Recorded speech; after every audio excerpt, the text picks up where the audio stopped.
ada itu, cuma mungkin belum setinggi ini kesadarannya akan bullying gitu. Jadi masih kita prihatin dan berharap nggak ada kejadian-kejadian seperti ini lagi, dan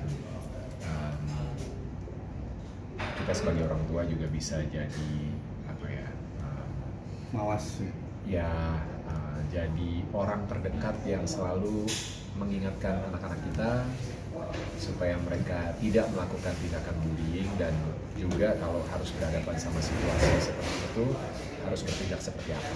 Itu mereka udah punya apa ya, alarm lah, self control, sehingga mereka juga nggak harus terjebak dalam situasi seperti itu. Sebagai seorang ibu melihat kasus-kasus bullying ini seperti apa sih? Mungkin kalau laki-laki kan ada kayak semacam udah kalau sumpamanya ini lawan aja. Kalau seorang ibu kan beda nih. Rasa lawan. Ya kan kalau laki-laki. Iya, satu kata lawan kalau enggak. Karena kalau aku dulu diajarinnya kan sama papa aku, kalau salah minta maaf, kalau benar lawan. Nah cuma di dalam kata lawan itu kan dengan cara seperti apa itu yang nggak diajarin gitu kan. Nah sekarang kalau aku sebagai orang tua ya lawan tapi dengan cara yang benar. Ya kalau aku sebenarnya ya setiap ibu dan orang tua sih sebenarnya pengennya anak-anak terhindar dari masalah itu, baik sebagai apa yang melakukan atau yang menjadi orang yang korban dari bullying lah gitu kan. Dan itu yang selalu kita ingatkan juga kepada anak-anak. Aku nggak pengen ya nggak ada orang tua yang ingin anaknya terlibat masalah bullying lah gitu. Karena kita dari kecil terbiasa mengajarkan mereka untuk menjadi anak yang baik, mempunyai apa ya, respect terhadap orang lain, termasuk juga gimana cara memperlakukan orang lain, jangan menyakiti orang lain. Kalau kamu mau disakitin, jangan nyakitin orang. Itu yang selalu aku sama Darius ajarkan terhadap anak-anak. Cuma kan kadang kalau kondisinya memang sudah di luar rumah, gitu, kita baru tahu nih, baru bisa melihat apakah yang value atau nilai-nilai yang kita ajarkan sama anak-anak ini mereka masuk nggak sih dalam pikirannya mereka bisa nggak menerapkan itu dalam kehidupan mereka sehari-hari gitu, karena banyak faktor. Dan itulah tugasnya kita, akhirnya kita selalu bisa mengingatkan setiap hari, jangan pernah lelah sih sebenarnya. Jadi orang tua tuh nggak boleh lelah untuk mengingatkan anaknya gitu. Dan ya sambil didoakan semoga hal itu tidak pernah terjadi sama mereka. Dan kalaupun apa yang mereka alami dan segala macam, kita usahakan supaya mereka mau cerita gitu. Jadi membangun trust sama anak-anak, membangun komunikasi yang baik sama anak-anak itu harus terus dilakukan dari mereka mulai kecil. Mungkin tahapannya sekarang udah remaja, mungkin cara komunikasinya beda lagi gitu ya. Tapi sejauh ini puji syukur Tuhan, kita boleh bersyukur bahwa anak-anak belum pernah cerita masalah mereka mengalami itu, ataupun juga begitu sebaliknya gitu. Kalau mereka jadi korban atau melakukan itu lagi, jangan sampai ya. Belum, jangan sampai. Tapi ada rasa khawatir nggak sih Mas dengan banyaknya terjadi lagi dan korbannya ini, mengantisipasinya kalian? Itu yang sulit ya, karena memang anak itu tanggung jawab orang tua, iya benar, tapi kita sebagai orang tua nggak mungkin punya kontrol 100% terhadap anak-anak kita 24 jam sehari. Itu aku nggak bilang mustahil, tapi itu sungguh sangat sulit dilakukan gitu. Apalagi udah remaja. Apalagi udah menuju ke dewasa gitu ya. Mereka punya kehidupan sendiri, punya rutinitas sendiri, mereka punya pemikiran dan sudah mulai berani untuk ngambil keputusan sendiri dalam hidupnya. Mereka punya rahasia yang mereka simpan dari kita, yang walaupun seterbuka apapun, aku yakin pasti ada yang enggak benar-benar diungkapkan gitu. Nah ini yang sulit, yang jadi pekerjaan rumah buat orang tua dimanapun, termasuk kita berdua juga gitu. Tapi bukan berarti terus kita mendukung dan membebaskan anak-anak kita gitu kan. Semua orang tua pastilah nggak ada yang mau anaknya jadi korban atau jadi pelaku, aku yakin itu gitu. Dan ketika akhirnya harus berhadapan sama situasi seperti itu ya kita lihat case by case ya. Apa alasan terjadinya, kenapa sampai bisa seperti itu, siapa yang harus paling bertanggung jawab gitu. Apalagi kalau melibatkan institusi lain, misalnya sekolah atau pesantren atau apapun itu gitu ya. belum lagi kalau itu kaitannya sama masyarakat umum, misalnya terjadi di jalanan. Ya ini permasalahan, bukan cuma permasalahan domestik di keluarga, tapi permasalahan sosial juga, di mana negara juga sebenarnya harus hadir gitu kan, dengan kebijakan, dengan aturan, sehingga meminimalisir lah gitu. Dan sebelum kebijakan aturan mungkin juga memikirkan bagaimana caranya supaya generasi muda kita di masa yang akan datang itu punya kesadaran yang lebih tentang respect sebagai sesama manusia yang sama-sama punya value yang sama, yang sederajat, yang setara, sehingga punya nilai budi pekerti, punya empati gitu kan, sehingga ya mulai berkurang nih potensi-potensi perlakuan bullying seperti itu.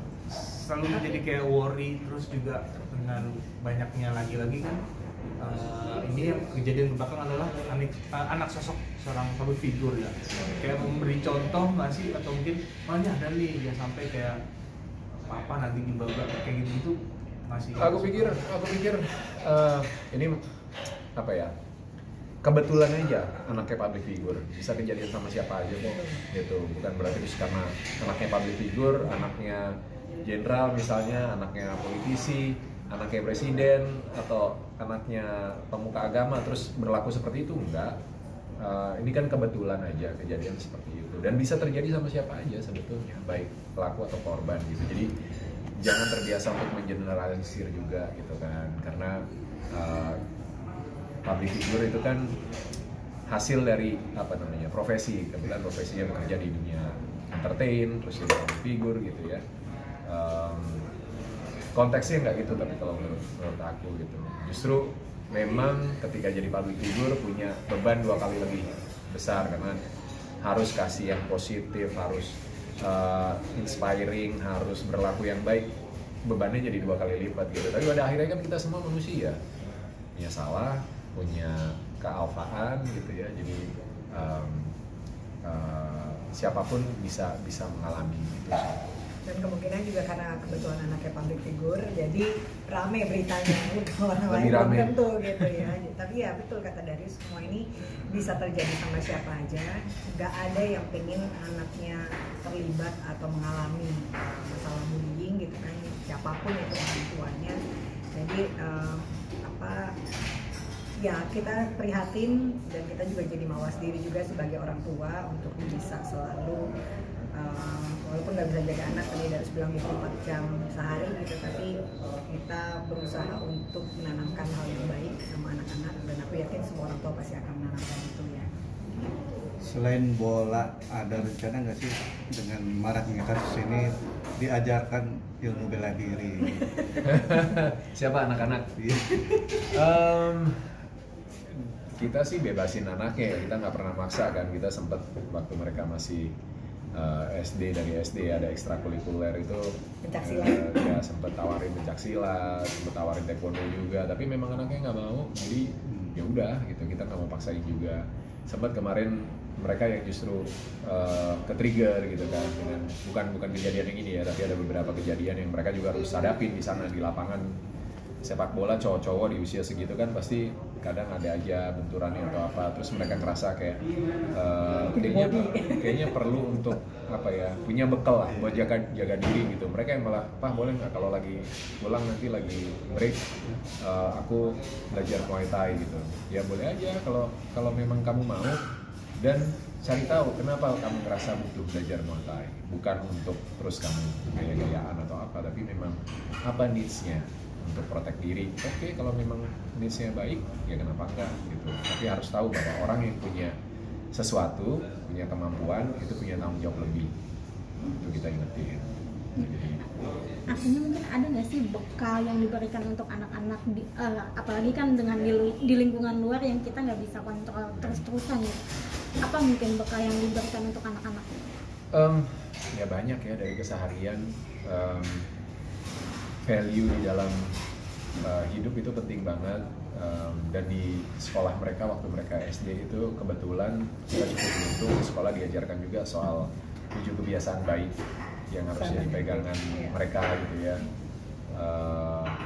dan agama juga jadi bekal yang penting gitu, punya kesadaran bahwa manusia itu setara sederajat, jadi kita harus selalu memanusiakan manusia gitu kan, berlaku yang baik gitu ya. Namanya lepas kontrol atau melakukan kesalahan pasti ada potensi, setiap orang pasti punya potensi itu, tapi kalau kita punya kesadaran yang baik, kita bisa paling nggak meminimalisir potensi-potensi itu. Nah tapi Kak, dengan anak-anak sudah remaja dan jauh gitu kan, jadi lebih protektif atau lebih kayak udah bekalnya udah gitu atau gimana? Sebenarnya makin sulit kontrolnya, atau karena kita benar-benar nggak bisa ngedampingin sementara mereka masih di usia anak-anak sebenarnya. Tapi ya itu seperti aku bilang, ketika anak-anak itu jauh berada di luar rumah, itu baru kita tuh, aku apalagi mungkin sebagai orang tua nggak tahu Daris merasakan hal yang sama atau tidak, tapi apa yang kita ajarkan bekalnya anak-anak tuh mereka masuk gak sih sama mereka gitu. Dan sejauh ini aku lihat mereka cukup bisa menjaga diri dengan baik, dan mereka bekalnya aku rasa sudah cukup yang kita ajarkan dari kecil, karena gimana mereka bisa menghargai orang tuanya gitu. Mereka juga melihat bagaimana kayak di sana kan soalnya negara, anak-anak dari berbagai macam negara gitu kan, dan mereka bisa komplain yang ini mah aku sebel banget sama roommate aku karena dia ngomong sama orang tuanya tuh kenceng gitu atau kasar gitu. Dan itu berarti kita bilang oke, berarti dia sudah mulai bisa memilah mana yang memang baik, mana yang mungkin kurang baik, atau seperti apa sih kita harus men-treat orang lain, bukan hanya orang tua tapi juga orang-orang di sekitar kita. Oke.